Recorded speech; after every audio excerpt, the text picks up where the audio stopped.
Hello students, मैं आपके सामने एक वीडियो लेकर आया हूँ जो कि एजुकेशनल वीडियो है और मैं कोशिश करूँगा कि इस वीडियो में मैं आपको कुछ सिखा पाऊँ।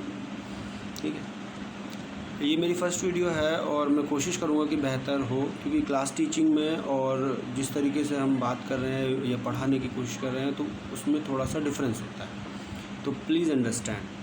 ठीक है, आज जो मैं टॉपिक आपके सामने डिस्कस करने जा रहा हूँ वो बहुत इम्पॉर्टेंट है और उस टॉपिक को हम बोलते हैं शिक्षा, एजुकेशन, जो कि बीए, बीएड और बीएलएड स्टूडेंट्स के लिए बहुत इम्पॉर्टेंट है, सभी के लिए इम्पॉर्टेंट है। एक टीचर को ये पता होना चाहिए कि शिक्षा क्या है।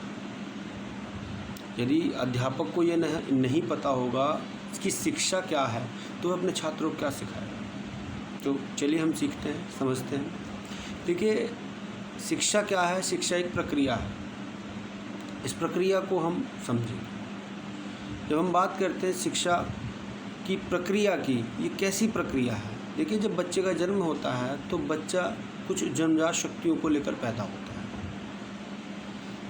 कुछ शक्तियाँ उसे बाह्य वातावरण में या बाह्य शक्तियों के रूप में मिलती हैं, जैसे कि वो सामाजिक शक्तियाँ या वो हमारी भौतिक शक्तियाँ हैं। उसके रूप में वह उसे एक्सेप्ट करता है। जब उसकी आंतरिक शक्तियों में और बाह्य शक्तियों में तालमेल होता है, यानी कि क्रिया प्रतिक्रिया होती है, तो उसकी वजह से उसके भीतर ज्ञान की और अनुभव की वृद्धि होती है। आप देखते हैं, जब भी कोई बालक छोटे से बच्चे को देखते हैं, किसी चीज़ को देखता है तो वह उसे उसके नाम को, उस वस्तु को देखकर उसको समझ जाता है, पहचान जाता है। तो जो चीज़ उसने सीखी, जो चीज़ उसने धारण की, वही शिक्षा है। ये सबसे पहला स्टेप है। जब हम बड़े हो जाते हैं तो चीज़ें सामान्य हो जाती हैं, नॉर्मल हो जाती हैं। ठीक है, आगे बढ़ते हुए हम देखते हैं कि शिक्षा के शाब्दिक अर्थ को समझते हैं। शिक्षा के शाब्दिक अर्थ की यदि हम बात करें तो शिक्षा को अंग्रेजी भाषा में एजुकेशन कहते हैं, और एजुकेशन जो कि लैटिन भाषा के 3 शब्दों से मिलकर बना है। सबसे पहला है एजुकेटम, दूसरा एजुकेयर और तीसरा भी एजुकेयर, यानी कि 2 शब्द एजुकेयर हैं। आप कंफ्यूज नहीं होइएगा, क्योंकि पहले एजुकेशन जो एजुकेयर का जो स्पेलिंग है वो है EDUCERE और दूसरा है EDUCARE। तीनों के अर्थ को जब हम समझेंगे तो आप लगभग समानताएं पाएंगे। तो हम मुख्य रूप से एजुकेटम शब्द को समझना आवश्यक है।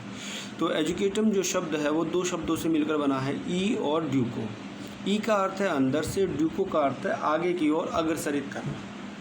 क्या अग्रसरित करना? यानी कि जब हम बात करें अंदर से बाहर की ओर या आगे की ओर अग्रसरित करना। देखिए, जब हम बात करते हैं तो इसमें अग्रसरित करने की बात की जाएगी तो वह आंतरिक शक्तियों को बाहर की ओर अग्रसरित करना, यानी कि किसी भी बालक के भीतर जो आंतरिक शक्तियाँ, जिसके बारे में भी हम चर्चा कर रहे थे, उन आंतरिक शक्तियों को बाहर की ओर, बाहरी परिवेश में, बाहरी वातावरण में तालमेल बैठाना या उन्हें बाहर की ओर प्रस्फुटित करना ही शिक्षा है।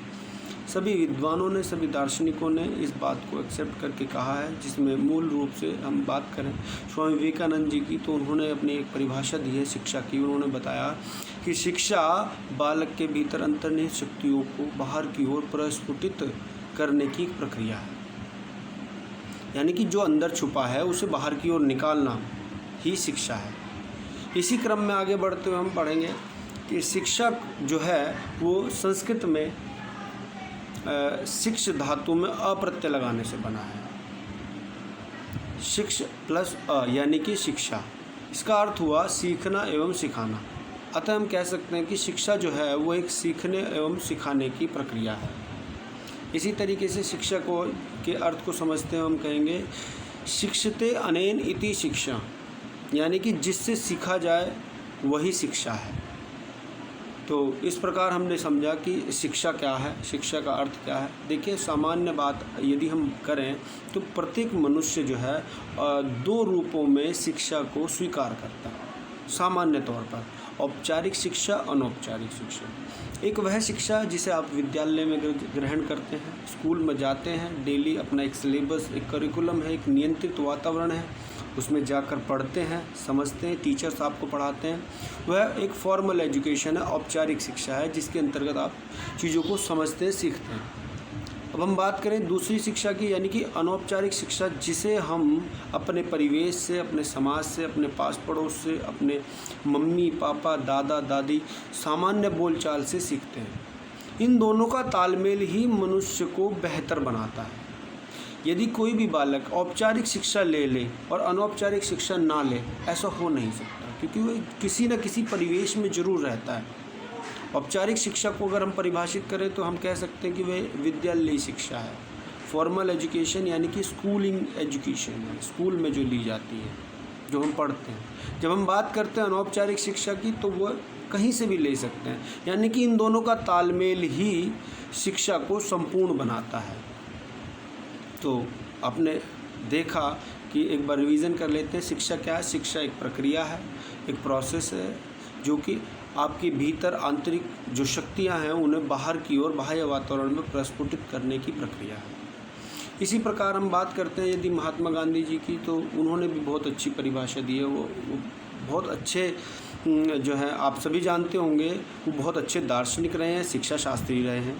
तो उन्होंने जो अपनी परिभाषा दी है उसके अंतर्गत कहा है कि शिक्षा से मेरा तात्पर्य है बालक एवं मनुष्य के शरीर, मन, आत्मा के सर्वोत्कृष्ट या सर्वोत्तम प्रकटीकरण से। ठीक है, तो इस प्रकार हम कह सकते हैं कि महात्मा गांधी जी ने भी यही बात बिल्कुल, जैसे विवेकानंद जी की हमने परिभाषा सुनी थी, उसी तरीके से उन्होंने भी कहा कि शिक्षा जो है वह आंतरिक शक्तियों को बाहर प्रस्फुटित करने की प्रक्रिया है। देखिए, बार बार इस चीज़ को दोहराया जा रहा है, जिससे आप बहुत अच्छे तरीके से इसे समझ सकें और इसे याद कर सकें। इससे संबंधित नोट्स भी आपको प्रोवाइड किए जा रहे हैं, जिसे आप पढ़ सकते हैं। नोट्स हैं, उन्हें पढ़ सकते हैं। पढ़कर आप जो है, जो बातें मैंने बताई हैं उन्हें आप समझ सकते हैं। इससे संबंधित कोई भी प्रश्न आप मुझे पूछ सकते हैं, मुझे मैसेज कर सकते हैं, और मैं आपको बहुत अच्छे से एक्सप्लेन करूँगा। फर्स्ट वीडियो थी, शुरुआत है, और अभी हम बहुत छोटे छोटे टॉपिक्स लेकर आएंगे और अच्छे टॉपिक लेकर आएंगे, जिससे आप बहुत अच्छे तरीके से समझ सकें, सीख सकें। धन्यवाद।